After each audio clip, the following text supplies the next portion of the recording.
그래서 불교가 가장 먼저 전래된 지역, 그 다음에 칼링카 지역에 있었던 요 사리를 이혼해 와가지고 이게 스리랑카 불교의 정당성을 준다. 인도 불교가 파괴될 때 이 인도 불교의 마지막이 어디로 가냐면 티벳으로 갑니다. 그래서 마치 밀교가 전부 이쪽으로 싹 옮겨간 것처럼 티벳 쪽에서는 그렇게 얘기를 합니다. 삼보가 만들어지기 전에, 오비구가 제도되기 전에 그 머리카락이 우리한테 왔다니까? 서로 자기 유리한 걸 주장하고 있는 거죠. 인도랑 가장 붙어있는 나라들이 정통성을 주장하고 싶어 하는 거예요. 암송에서 새기는 문자예요. 옮겨 쓰는 문자예요. 서사하는 문자예요.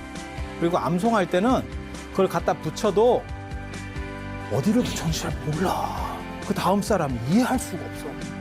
목판으로 인쇄를 해버리잖아요.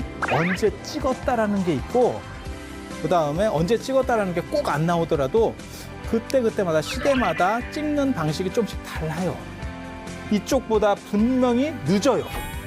하지만 이게 더 확실하다는 거죠.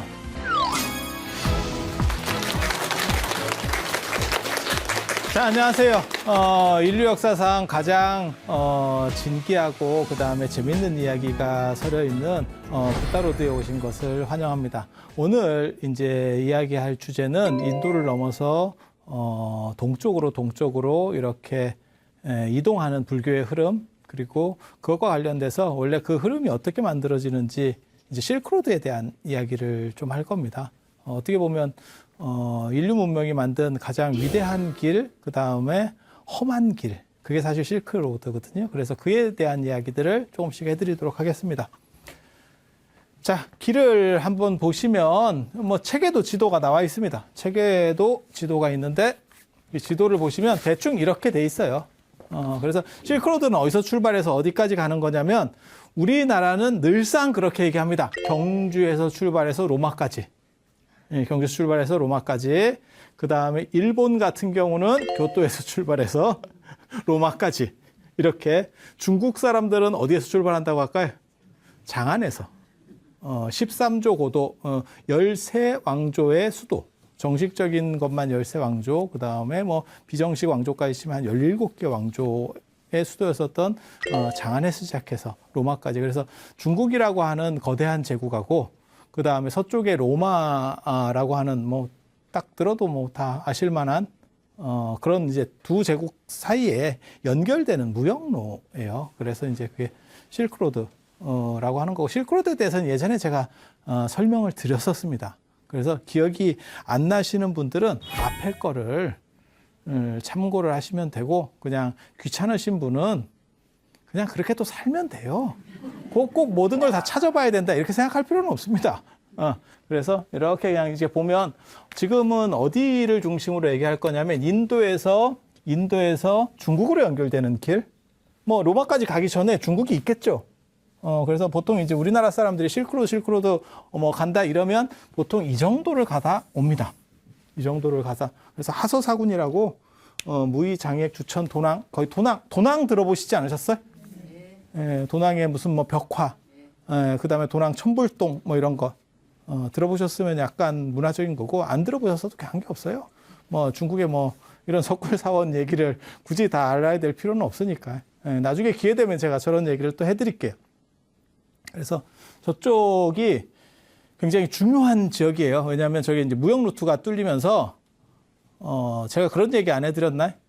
고구려는 중국이 당나라 때, 수나라 당나라 때 엄청나게 들여박아가지고 결국 당나라 때 당고종 이치가 고구려를 깹니다. 고구려하고 백제를 깨죠. 하지만 그 사람들은 더 이상 그쪽에 지배력을 행사한 게 아니고 군대를 빼서 돌아가 버립니다.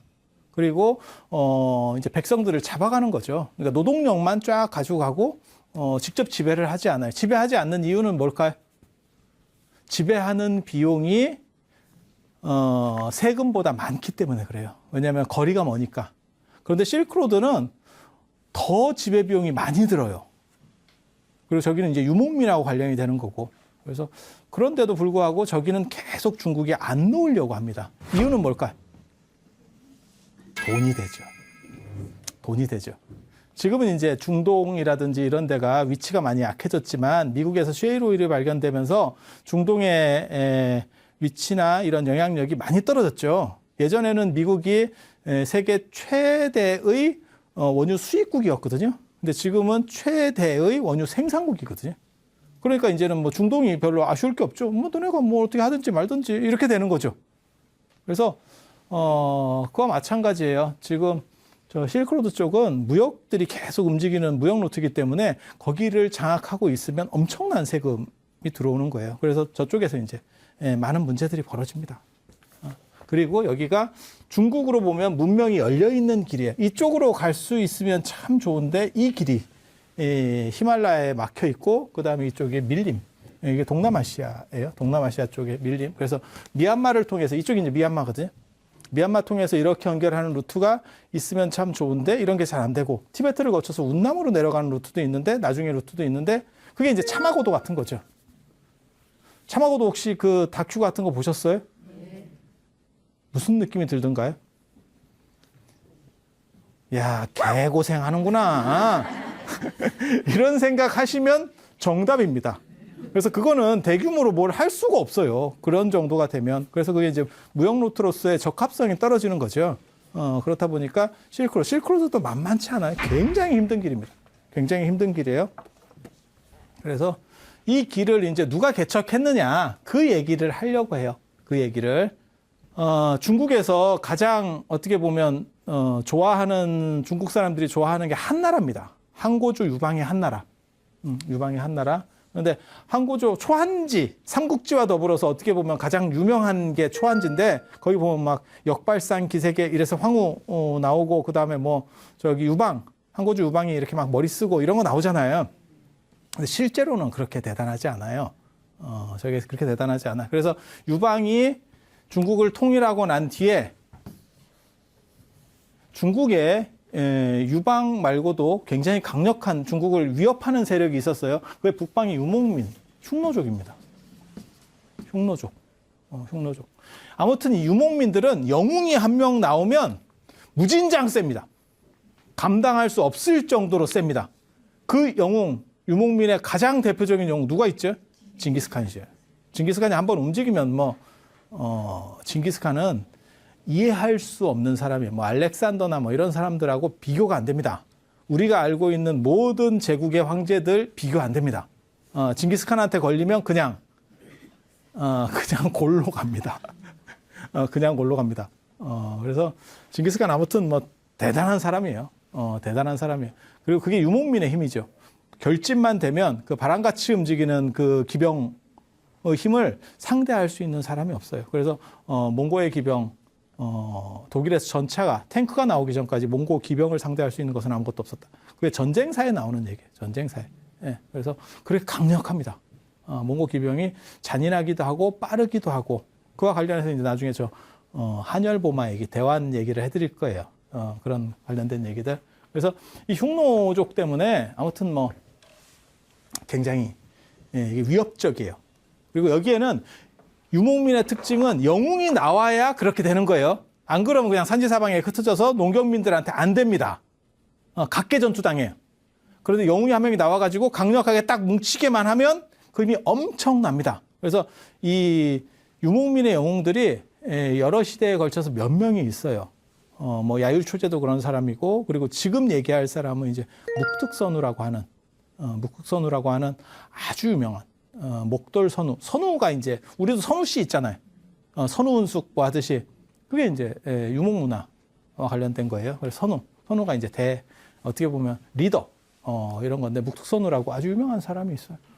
그래서 이제 그 사람과 유방이 이제 붙는 사건이죠. 한번 붙었어. 어떻게 됐을 것 같아요?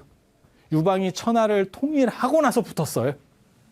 그리고 유방이 통일하고 나서 어떤 사건이 있냐면 나중에 유방이 죽고 나면 유방은 그나마 좀 사람이 괜찮고 이제 여태우라고 하는 당신 부인이 있습니다. 유방 살았을 때 벌써 그 작업을 해요. 그래서 이제 신하들, 개국공신들이 문제가 되거든요. 언제나.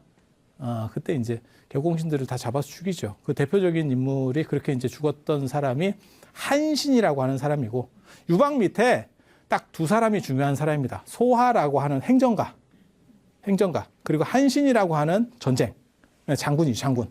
이 딱 두 사람. 우리식으로 얘기하면, 우리나라식으로 얘기하면 김춘추, 김유신. 이런 조합이라고 보시면 돼요. 그래서 소하라고 하는 사람이 굉장히 중요한 사람이고, 그 다음에 이제 공부, 그 다음에 행정, 이런 거 딱딱딱 이게 뒷받침해주는, 전쟁을 하려고 해도 누가 뒤에서 이렇게 대비를 해줘야 될 거 아니에요. 쭉 체계를 갖춰줘야 될 거 아니에요. 지금도 마찬가지지. 뭐 대통령이 업무를 보고, 안 그러면 뭐 누가 뭘 할 때 옆에서 이제 비서진 이렇게 갖고 쫙 챙겨주는 분 있잖아요. 그게 잘 되면 일이 순탄하게 쫙 하는 거죠. 그 역할을 하는 게 소하라고 하는 사람이에요. 그리고 대장군 한신. 소하라고 하는 사람은 어차피 이 병력을 움직이는 사람은 아니니까 이제 한신이라고 하는 사람이 좀 위험하죠. 그래서 나중에 천하를 통일하고 나서 그 유명한 예가 있어요. 한신한테 물어보죠. 야, 네가 그렇게 전쟁을 잘하는데 너는 내 똘만이 아니냐? 이러면서 이제 유방이 원래 약간 야르는 캐릭터거든. 양아치 출신입니다. 동네 양아치 출신입니다. 유방 밑에 있었던 번케라는 사람은 그게 요즘으로 말하면 그게 도살장. 그러니까는 이런 소, 돼지 잡고 뭐 이런 분들 있잖아요. 아니 그게 뭐 기술로 잡는 게 아니고 진짜 힘으로. 예전이니까. 그럼 예전에 소 잡으면 뭘로 잡겠어? 도끼로 이마를 쳐서 죽여요. 조선시대까지 그랬었어요. 그래서 번케라고 하는 그런 약간 백정 같은 스타일의 힘 있는 사람, 장비 같은 캐릭터. 근데 그런 사람들은 뭐 다 게임도 안 되고, 이 한신이라는 사람은 머리를 가진 전략가의 장군이에요. 그래서 유방이 물어보는 거죠. 너는 도대체 나는 이 군사를 얼마나 거느릴 수 있을 것 같냐? 이랬더니 한 10,000명? 뭐 이렇게 부르는 거예요. 그러니까 이제 유방이 빈정이 상한 거예요. 내가 황제인데 너는 그랬더니 거기서 나온 말이 그 유명한 말입니다. 다다익선. 많으면 많을수록 좋습니다. 그래서 너는 왜 많으면 많을수록 그렇게 대단하냐? 그러면 네가 대장하지 왜 너는 내 밑에 쫄이야? 이랬더니 한신이 얼마나 머리가 좋은지 거기서 나오잖아요. 폐하는 우리 같은 장군 1,000명. 나는 그냥 땅개 10,000명. 그냥 쫄이 그냥 다다익선. 많을수록. 이제 말 잘 돌리지요. 옛날 사람들 머리 좋아해. 나름 이게 참 재밌어요. 근데 이 한신이라는 사람도 결국 누구한테 죽냐면 여태우한테. 이제 왕권을 위해서 어떻게 보면 장부입니다. 장부. 그래서 위험하다라고 생각하는 사람 하나하나 제거하죠. 그때 결국 한신도 이제 죽게 되죠. 그때 이제 한신이 마지막 한 말이 그 유명한 말이에요. 여러분 다 들어보신 말이에요. 높이 나는 새가 사라지니까 활이 꺾이고, 관궁이 꺾이고, 그 다음에 이제 토끼가 사라지니까 사냥개가 삶아진다. 토사구팽. 네, 토사구팽이라는 말이죠. 그래서 거기서 이제 지금도 우리가 쓰는 표현이 이제 팽당했다. 이용당하고, 배신당했다. 뒤통수 맞았다라고 할 때 팽당했다라고. 그게 이제 한신의 마지막 말입니다. 그렇게 얘기하면서 자기가 죽었대. 뭐 몰라. 그렇게 나옵니다. 이 옛날 사람들 좀 멋있게 나옵니다. 그래서 한신은 그 당시에 죽지는 않았는데 이 전투에 참석을 못했는데 유방이 천하를 통일하고 제 장군들이 남아 있을 때예요. 제거 안 당했을 때 그때 묵특선우라고 하는 사람이 북방에 나타나서 자꾸 찝쩍거립니다. 한나라를 이렇게. 그렇게 해서 이제 삥 뜯기면서 관계가 가거든요. 이제 좀 돈을 좀 주고 그 다음에 뭐 물건 같은 거 좀 주고 쳐들어오지 마라 이렇게 하는데 유목민들의 특징이 받고 또 갑니다. 받고 안 가야 되는데 또 가. 그냥 심심하니까 그냥 쭉쭉쭉 간다고. 그리고 자꾸 주니까 좀 때리면 또 나오는데 뭐 이렇게. 그러니까 유방이 못 참습니다. 그래서 군대를 동원해서 어디서 싸우냐면 북경이 있으면 북경에서 조금 남쪽이에요. 여기 평성이라는 데입니다. 옛날 지명으로는 평성이고 요즘은 대동이라고 하는데 거기에 백등산이라는 데서 한판 붙습니다. 한판 붙습니다. 그때 동원한 게 한나라는 32만 명, 흉노는 40만 명. 누가 봐도 구라입니다. 한나라는 32만이 아마 맞을 거고 흉노는 유목민은 저렇게 안 많아요. 군대가 유목민 군대 40만이면 무진장 많은 겁니다. 저기는 인구 밀도가 굉장히 낮다니까. 몽고 이런 데 인구 밀도 엄청 낮습니다. 그리고 청나라가 일어나고 명나라 무너뜨릴 때 보면 그때 8기군 10만이에요. 그러니까 저 40만이라고 저렇게 적는 이유가 뭔지 아세요? 항고주 유방이 결국 깨지거든요. 깨지니까 쪽팔리니까 크게 적어버리는 거예요. 이거는 기술이 부족해서 진 게 아니고 쪽수에 밀렸어. 그 말을 하고 싶은 거예요. 근데 유목민 40만이면 저 한나라 끝났습니다. 완전 끝날 거예요. 그래서 묵뚝선우라고 하는 대단한 사람이 딱 해가지고 힘 좋게 유방이 치고 나갔죠. 그랬다가 한 방에 꺾이고 그 백등산이라고 하는 데서 성에 잡혀가지고 이렇게 포위당해 있는 거예요. 야, 환장한다. 그리고 유목민들 말 타면서 이렇게 오른쪽으로 도는 문화 있거든요. 자, 굉장히 위협적이에요. 굉장히 위협적이에요. 저거 어떻게 할 수도 없고. 뚫으러 나가면 사람이 안 와. 누가 길을 뚫으러 나가야 될 건데 누구든지 나가기만 하면 안 와. 한신이 있었으면 달랐을 수도 있어요, 상황이. 한신은 워낙 이 전략에 뛰어난 사람이기 때문에. 근데 이때 한신이 참석을 안 해요. 그래서 이제 다른 사람들은 뭐 다 깨갱입니다. 그래서 이제 유방이 이런 쓸모없는 것들 이제 이렇게 얘기가 나오는. 왜냐하면 지가 지금 죽게 생겼잖아. 고립돼가지고. 그때 누가 이제 기가 막힌 얘기를 합니다. 이게 진짜 유방이 이때 골로 갈 뻔했어. 여기 이제 잡혀가지고 여기 이렇게 쌓여 있는 거예요. 나가면 죽어. 나가면 죽어. 이거 뭐 어떻게? 어떻게 했으면 좋겠냐? 이랬더니 흉노 선우가 좋아하는 여자가 첩이 있대. 그쪽에 좀 줄을 해가지고 백예미송사로 삭삭삭삭 해갖고 좀 풀어달라 하자고. 그래서 제가 전에도 그런 얘기 해드렸잖아요. 이렇게 왕이나 이런 능력 있는 분들은 부인이 있고 이뻐하는 여자가 있고 이게 이제 다르잖아요. 이 관계가 다르잖아요. 이게 일치하면 얼마나 좋겠어요. 그래서 전에 인도 얘기할 때 제가 샤자한 얘기했었잖아요. 뭄타즈 말 그거는 부인 겸 이뻐하는 여자 이렇게 되면 최고지.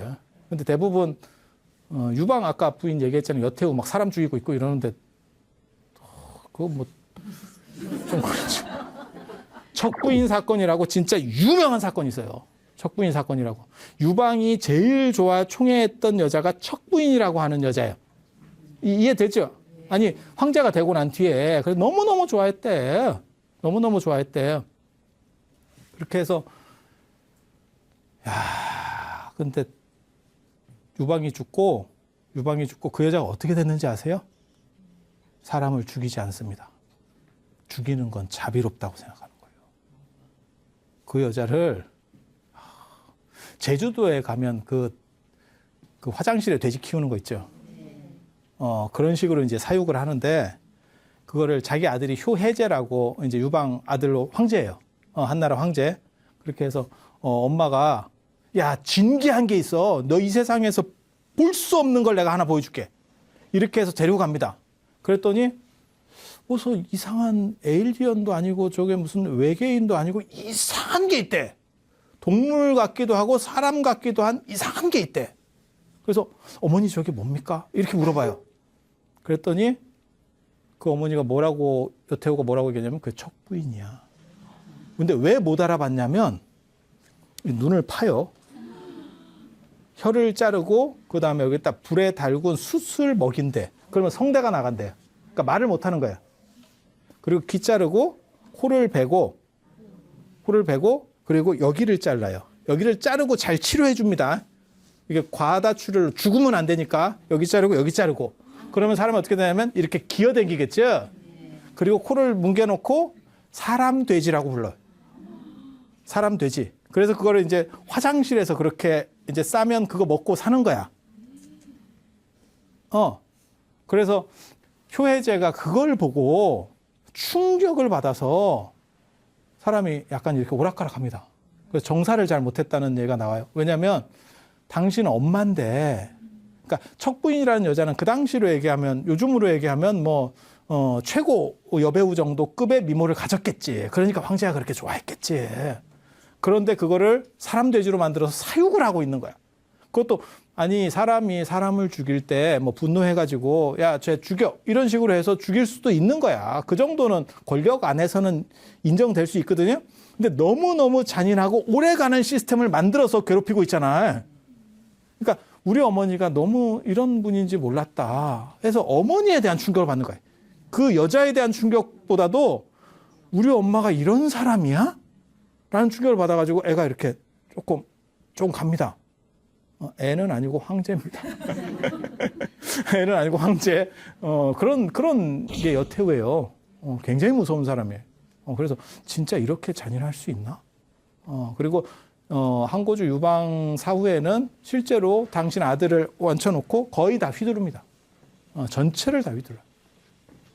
그런데 그런 게 본부인이면 정이 가겄어. 그래서 이 묵뚝선우한테도 그런 여자가 있다는 거예요. 그게 실세래. 마누라보다 더 실세래. 예. 베개 밑에서 조진대.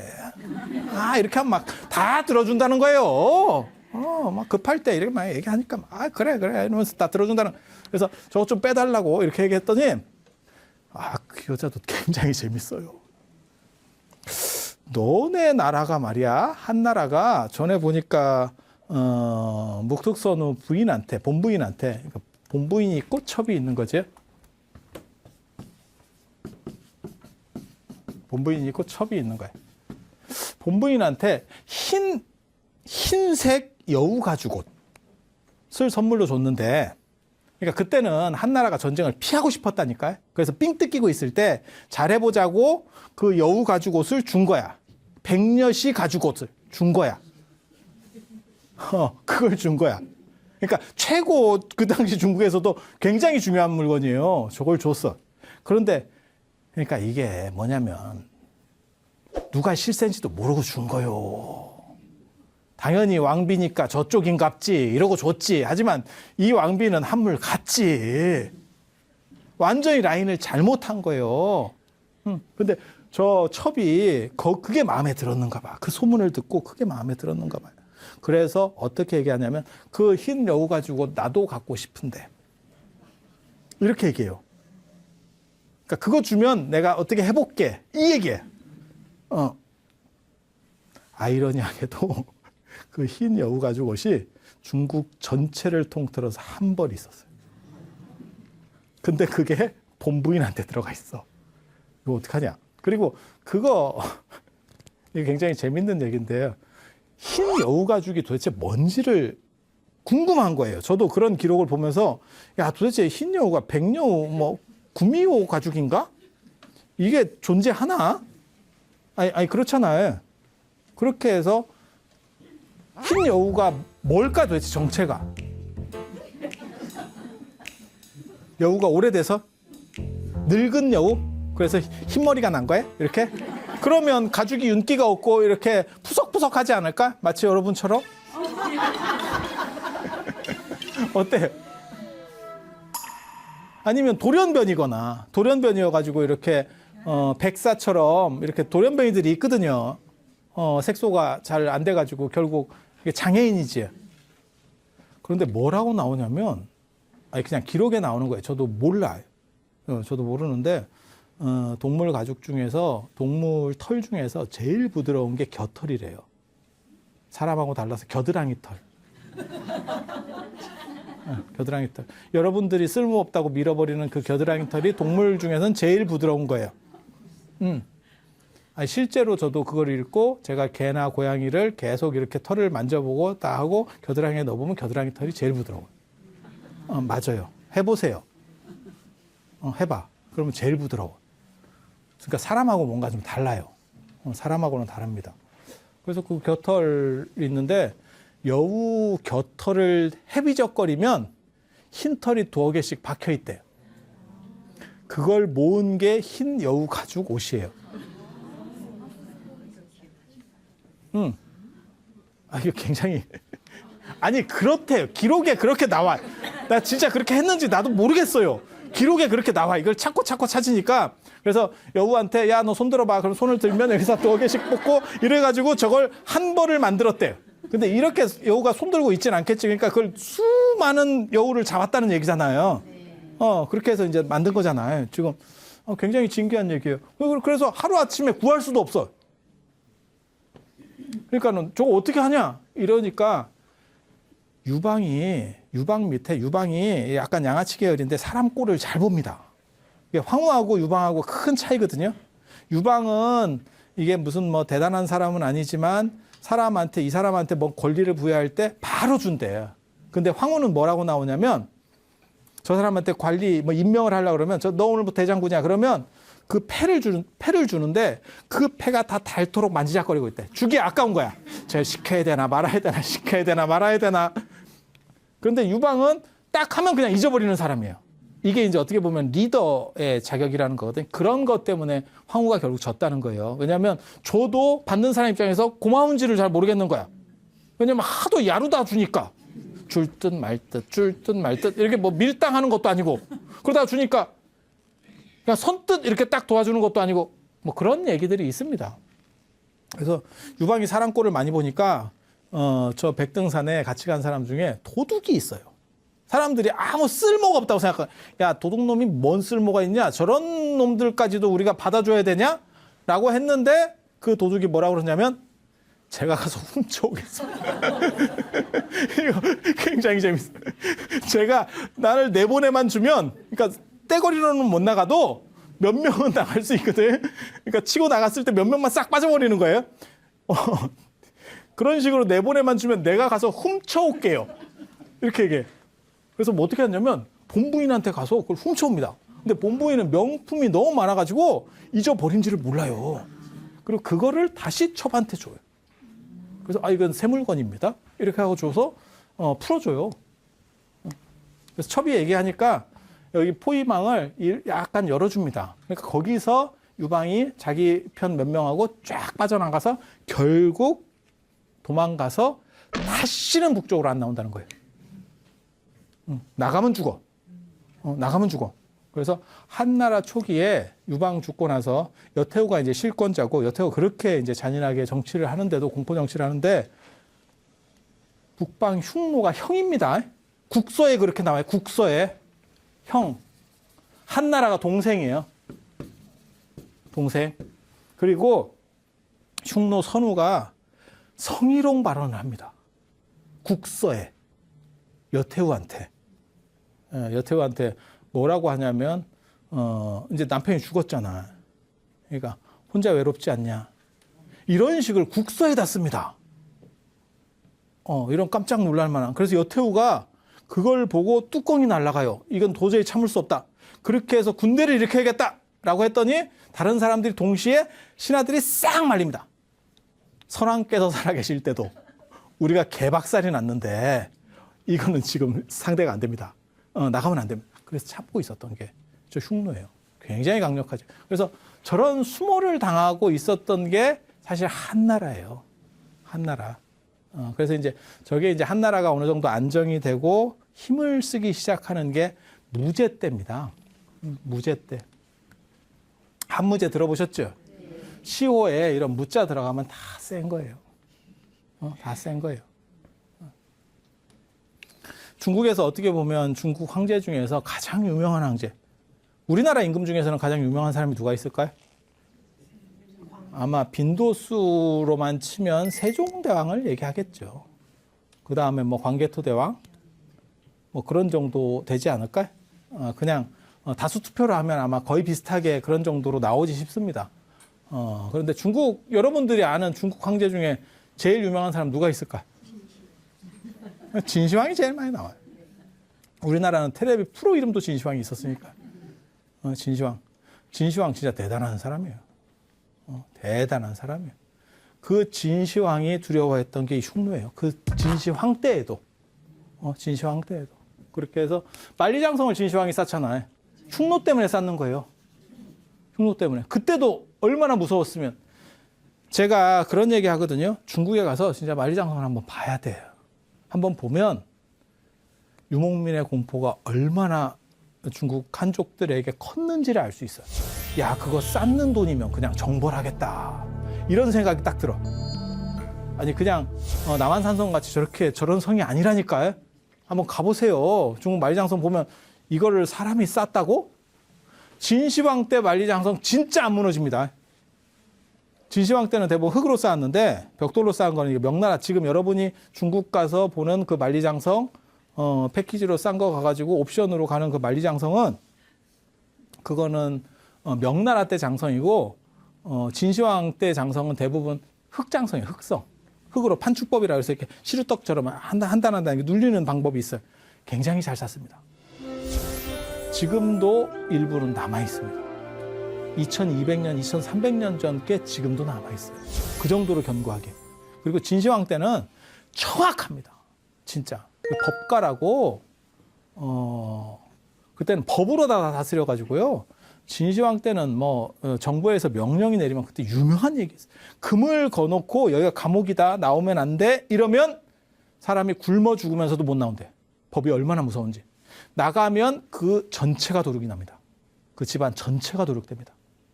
그래서 진시황 때 만리장성 뭐 이런 거 진짜 명품이에요. 어떻게 하면 명품이 나오는지. 그때 처음 시도된 게 뭐냐면 지금까지는 아니고 최근에 우리도 그걸 쓰기 시작했어요. 그러면 제품질이 좋아졌어요. 생산자 이름 쓰기. 생산자 이름 쓰기. 그때 진시황이 아마 전 세계 처음으로 생각했을 거예요. 생산자 이름 쓰기. 그래서 보통 만리장성은 흙으로 쌓지만 중요한 데는 벽돌로 이렇게 밖에를 마감을 하거든요. 그 벽돌에다가 누가 구웠고 누가 했는지 이름 다 쓰는 거예요. 왜 쓰는지 아세요? 그쪽이 허물어지잖아요. 이름 나오는 사람은 전부 끝나는 겁니다. 인생 끝입니다.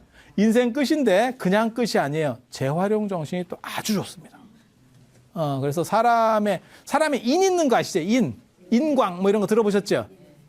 그런 것 때문에 사람을 이렇게 갈아 넣으면 점성이 좋아진대. 시멘트 대신에 사람을 갈아서 이렇게 미장할 때 사이에다가 이렇게 그렇게 해서 옆에서 사람이 몇 명 보니까 야 이거는 날림으로 했다가 시멘트 모르타르 되겠다.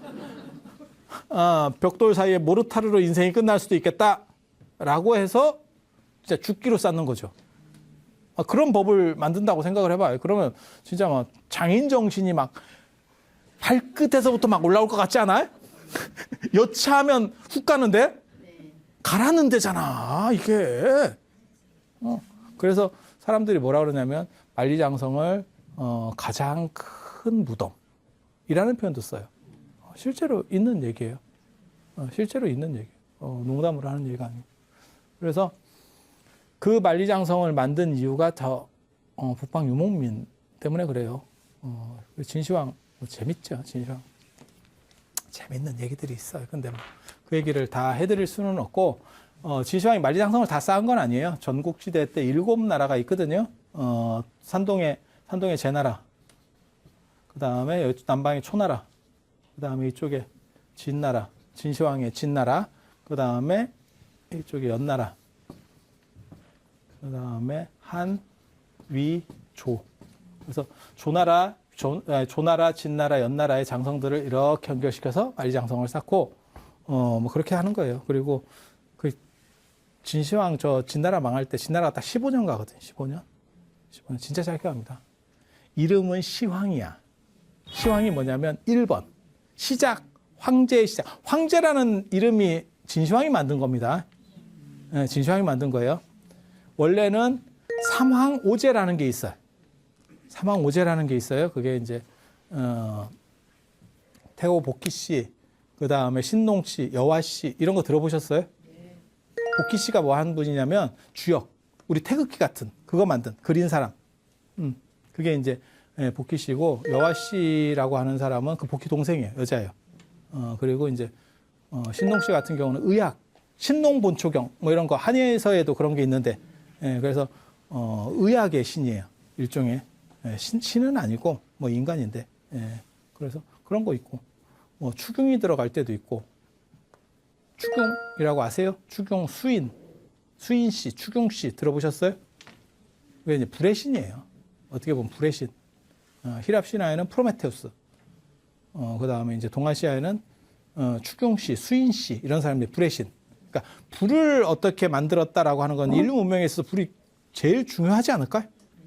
인류 문명 발달사에서 불이라는 건 굉장히 중요하죠. 그래서 불을 다스릴 수 있어라고 하는 건 굉장히 중요하니까 그래서 전 세계적으로 그게 나오는 거예요. 그래서 그런 사람들, 그다음에 뭐 요순우탕 문무주공 아니면 뭐 공손헌원, 제곡, 뭐 이런 사람들, 그런 사람들은 이제 오제라 그래요. 그래서 사망오제가 전설적인 사람들, 약간 전설화된 사람들. 다음에 기회가 있으면 제가 이런 얘기도 조금 더 해드릴 거예요. 그래서 그런 분들을 섞어서 사망의 황, 오제의 제, 이 두 팀을 다 합친 것만큼 나는 대단해. 그래서 황제라는 표현을 만든 거예요. 그리고 나부터 우리는 자손 만대로 계속 내려갈 왕조이기 때문에 내가 1번이야. 1번을 시라 그러는 거야. 시작.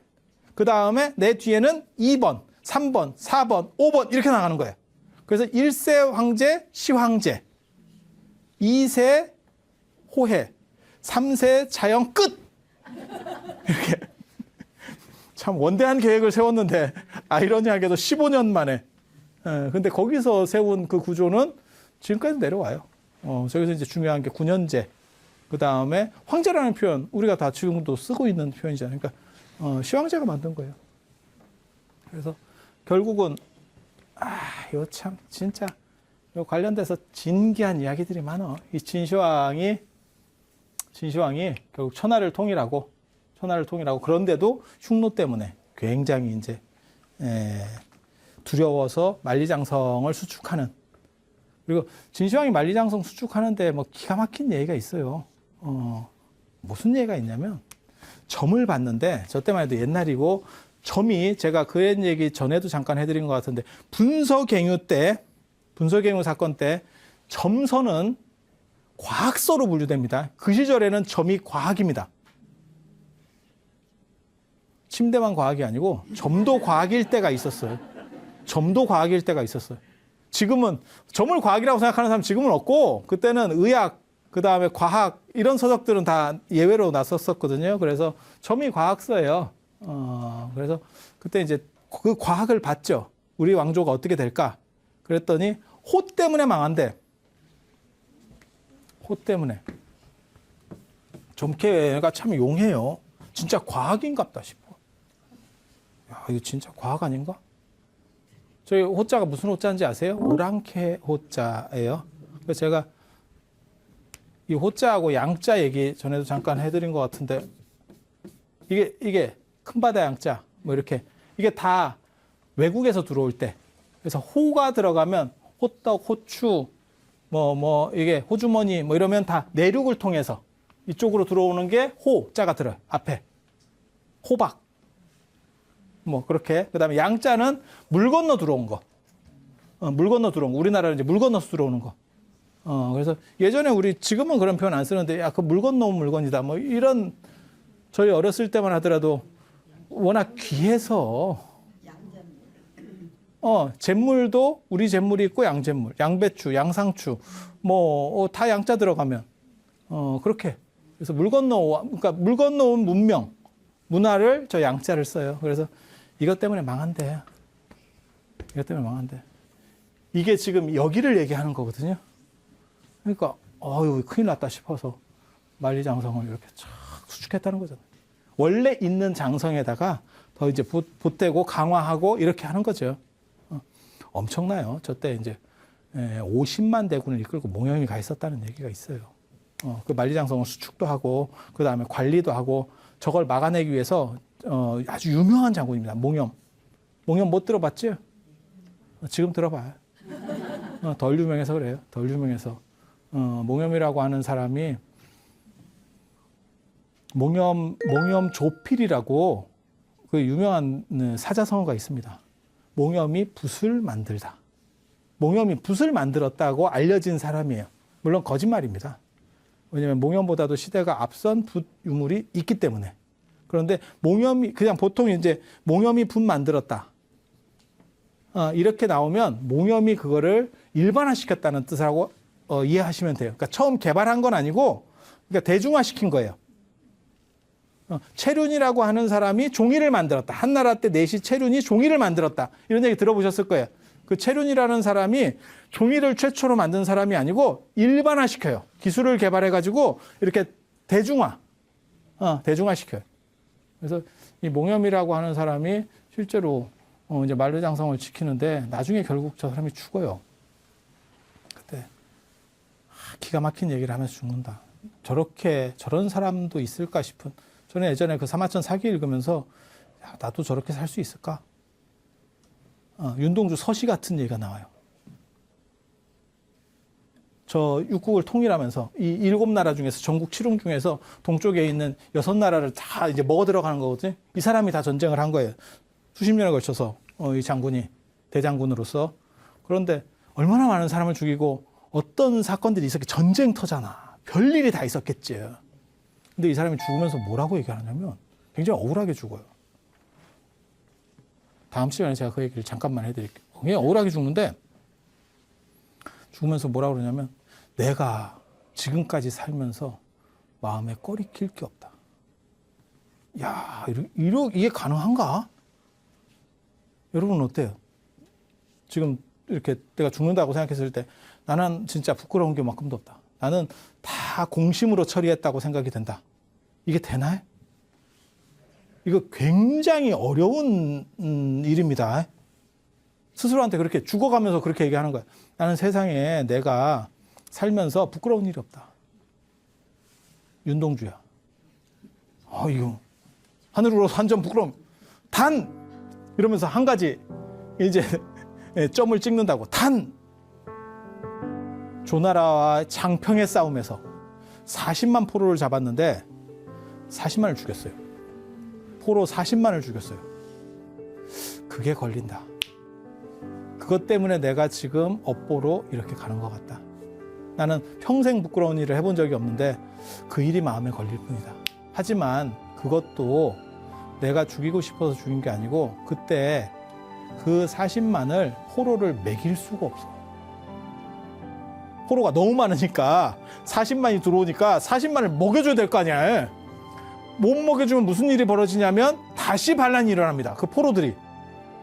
아니 몇십만도 아니고 놀랍지 않아? 2200년 전에 40만이라니까.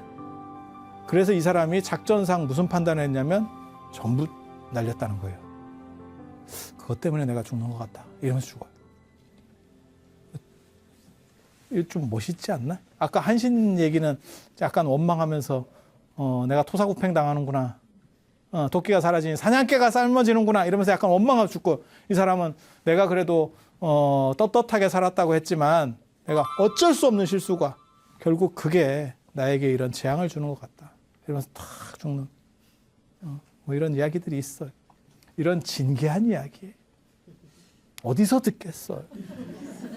어디서 듣겠어요? 어디서 듣기는 다음 시간에 여기서 또 들을 수 있어요. 그래서 오늘은 이상하고 다음 시간에 이 뒷이야기들 이어서 할 수 있도록 그렇게 하겠습니다. 자, 들어주셔서 감사합니다. 김시황이 붕어했다라는 걸 밝히고 후소를 맞아오려고 해요. 후소를 맞아오려고 해. 후소를 맞아서 이제 이대 황제를 세우겠다. 이렇게 하니까 조고가 손을 딱 잡고 지금 너랑 나랑 둘만 하는데 그렇게 생각할 일이 아닌 것 같아. 나 죽는 게 억울한 게. 저놈의 이름을 떨쳐주는 게 억울해. 나 때문에. 제가 뜨는 게 내가 진짜 짜증난다. 그 사람이 진나라 밑으로 온들, 진나라가 동쪽으로 한나라를 쳐들어가면 한나라 편을 들겠습니까? 진나라 편을 들겠습니까? 능력이 저렇게 출중한데 돌려보내면 오히려 위험하지 않을까? 야, 이거 진짜 죽인다.